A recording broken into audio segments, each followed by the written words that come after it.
What is up, everybody? Welcome to the final video of GH6 week, as I've been calling it on the channel. We've done a video basically every day, and this is the final one. I'm talking today about the flagships of all these different camera companies. We're talking about Canon, Sony. So really quickly, let's just go over what the GH6 has going for it. And first off, it's the price. It's coming in $2,300, $2,500 is what I've been hearing on the street.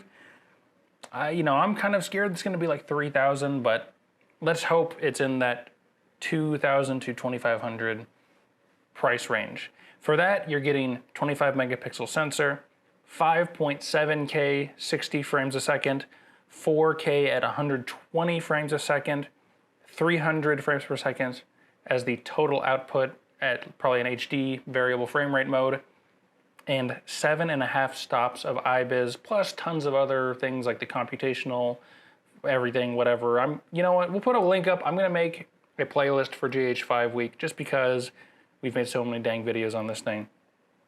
So that's a really interesting proposition, and that's a ton of features that I barely even scratched the surface of for only, let's say $2,500 just to be conservative. So we move on to Panasonic's own full frame flagship camera, the S1H, going on sale about $3,500 most of the time these days, but it was originally about $4,000, so a little bit more expensive, but it is full frame.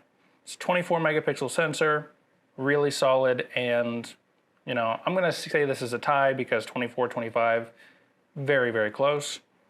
Did 6K 24 in the 3x2 mode, 5.9K 30 frames a second, and 4K 60 with an APS-C crop and 6 stops of IBIS. So technically less megapixels, but basically a tie. 6K is and 5.9K is a little bit higher than 5.7K, but still very good resolutions on both of those cameras.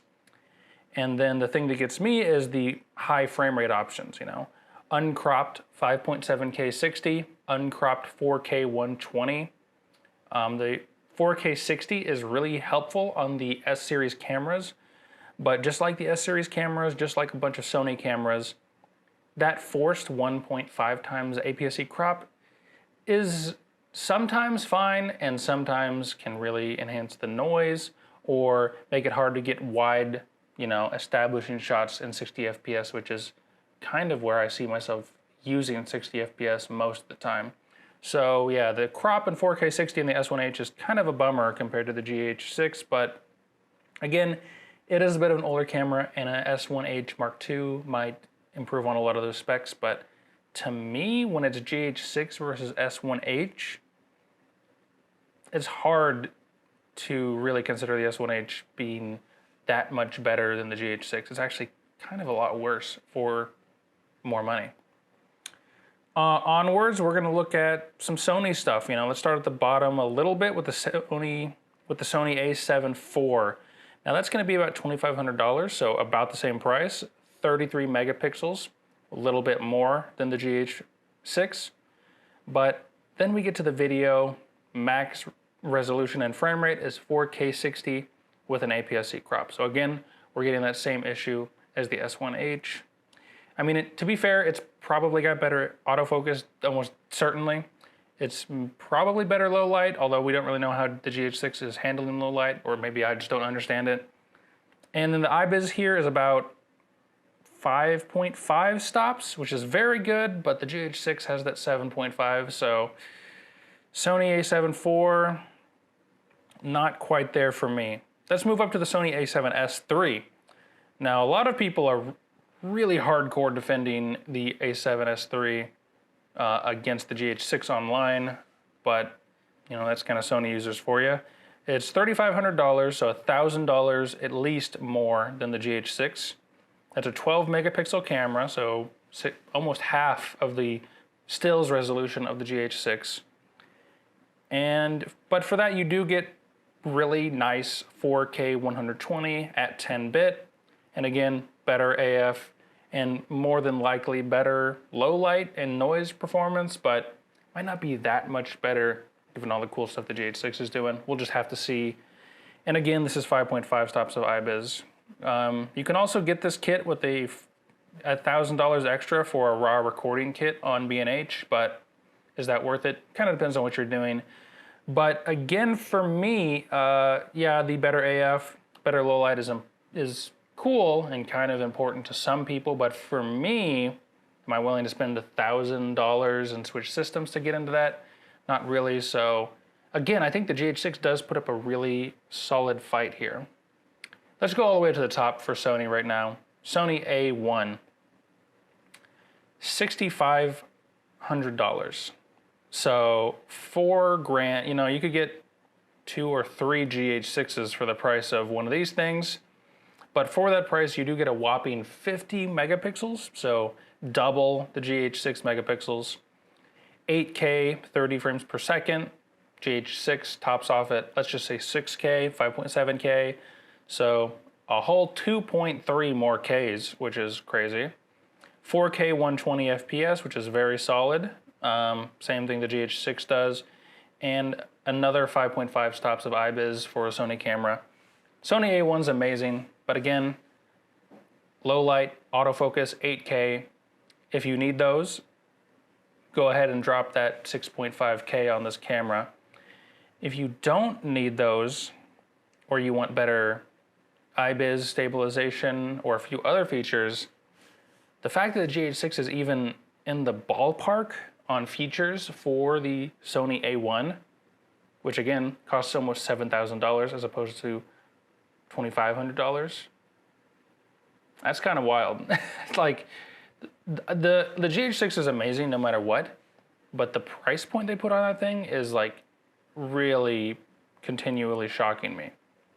See what Canon has to offer. So the main 2 Canon cameras I'm going to deal with right now are the R5 and the R6, but we're going to talk about another Canon camera later that I think actually is kind of some dual thinking from Canon and Panasonic with the design. You probably know what it is now that I said that, but let's take a look at the Canon R6, which if I got one of the Canon RF mount cameras, I gotta say the R6 is probably the one I would get.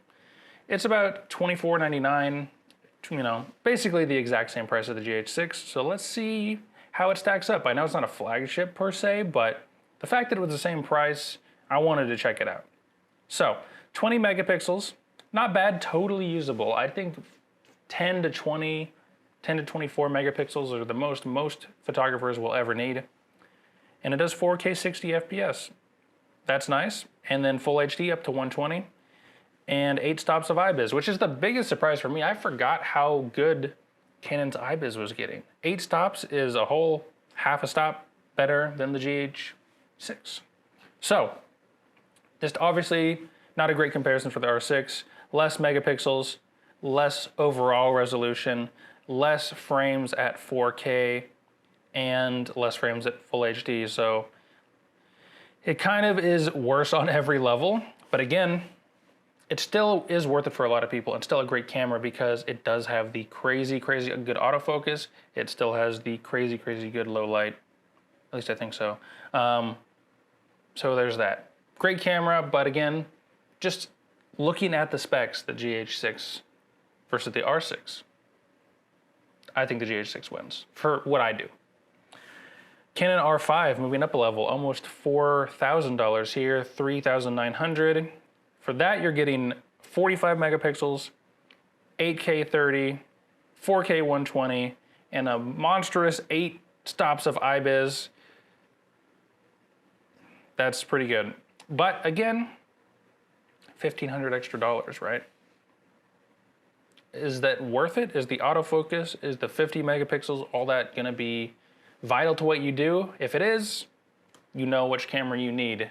If it's not, the GH6, I'm sounding like a broken record here, but it gets really close. I'm continually shocked by how close the GH6 is getting to these full frame flagship crazy cameras from these, you know, insanely huge camera companies like Sony and Canon.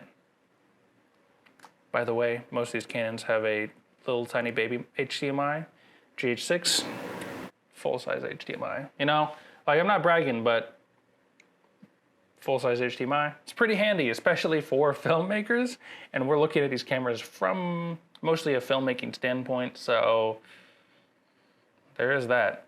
So yeah, we're at the halfway point. We got only a handful of cameras left to go, and yeah, these flagship A1, R5, I didn't look at the R3, but whatever. They do pretty well. They're amazing cameras, and I don't let anyone tell you differently. Every camera manufacturer does amazing work these days.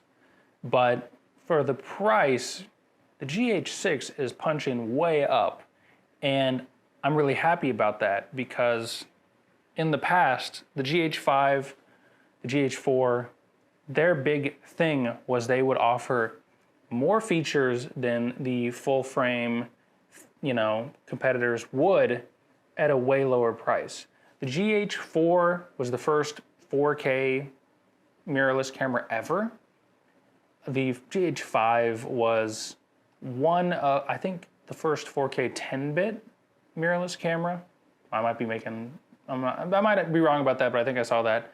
But they have all these innovations, all these features like IBIS, dual gain, sensor shift pixels for the Micro Four Thirds. I think Olympus did that first, but Panasonic got around to it. A lot of these features and things came from Micro Four Thirds, came from Panasonic, came from Olympus, and these innovations that we take for granted now came from these cameras. Yeah, the Panasonic VariCam, that was the first dual gain sensor, and now every camera's got a dual gain sensor. And so I'm really glad that the GH6 is coming in with boosted features that are nearly as good as the competition in a lot of ways, but in a way more stable, reliable package, in a way more professional set things like time code and the IBIS that being just as good or better than most of the competitors. I could go on, but they did all that, and they boosted their cameras once again with all this computational photography and videography, and I think that's the way forward. I think that's where all these camera companies are going, or should be thinking about going, with how popular iPhones are and camera phones and how good the computational photography is in those cameras. And I'm really glad to see that Panasonic is on the front lines pushing the envelope with that technology. So it'll be interesting to see how that stuff actually works out. But anyway, back to the video. Let's take a look at the last two cameras that I think are the most competitors for, other camera manufacturers going up against the GH6. I've been filming on the same battery and the same SD card for like the last week, so had to finally change it. So let's get to these final two mystery cameras, and the final one is the flagship from Fuji, at least for video, and that's the Fuji XT4. Now, this is definitely kind of like a last generation camera, but I wanted to throw it in here because the price mostly. It's about $1,700 these days, which for what you get is pretty solid actually. So you get 26 megapixel APS-C camera, which technically is slightly more than the 25 of the GH5, but we'll call it mostly a tie on that front. Now, the max frame rate and resolution for this is about 4K 60. So obviously 5.7K 60 is more than that, 4K 120 is more than that. But for the price at just a little over $1,500, that's not too shabby. And you do get a max frame rate for the overall camera of 240 FPS, and that's 300 on the GH6. I didn't put the max frame rate for a lot of these cameras because I was too lazy to look it up, but I'm sure they can do pretty high frame rates as well. And then of course the IBIS on the XT4 is pretty solid from what I've seen. It looks like it's coming in at about 6.5 stops, which is obviously under the 7.5 of the GH6, under the 8 stops of some of these Canon cameras, but it's definitely better than some of the Sony cameras still, which, I don't know. I haven't seen many tests, but it seems like Sony's had just a little bit more trouble than average with the IBIS that they're developing. So, what is this final mystery camera that probably everyone's already figured out? Well, that would be the Canon R5C. Now, why do I say that? Well, first, they, you can't deny that they look kind of similar. The sort of photo body with the fan just grafted onto the back, although I think the GH6 is a lot more compact and looks a little better. The R5C kind of always looked a little awkward to me. But besides the physical body shape of the cameras, the R5C is supposed to be not like, there's tons of hybrid cameras, right? Video and photo. But the R5C is claiming to be a completely new type of hybrid, a cinema and stills hybrid, not a video and stills hybrid. Now the GH6, you could make an argument that it's video, you could make an argument that it's cinema, you could also make the argument that the line between video and cinema is pretty fine, but I don't know. I think the GH6 might be more of a cinema camera than the R5C, which is pretty funny. The reason I say that is things in the GH6 like a full-size HDMI, a time code in and out, the fact that it has all these all-intro modes and it's almost certainly going to be Netflix approved. It just seems, and it's also more flexible because you can have the IBIS still, and I've heard rumors you'll be able to lock it in place for things like bigger sets. So the GH6 might be the first, the Canon R5C might be the first cinema and stills camera, but the GH6 might be the first cinema, video, and stills camera that does all three equally well. Although, it's hard to say that it does stills equally as well. So maybe it's like the first hybrid cinema and video camera with like pretty good photos too. I mean, that's not super exciting from a marketing standpoint, but that's, GH6 isn't going to be many people's first pick for photography, but I think it'll do pretty well. Anyway, back to the comparison. R5C, $4,500, full $2,000 more than the the GH6. Well, that's a pretty good price, honestly, for the R5C.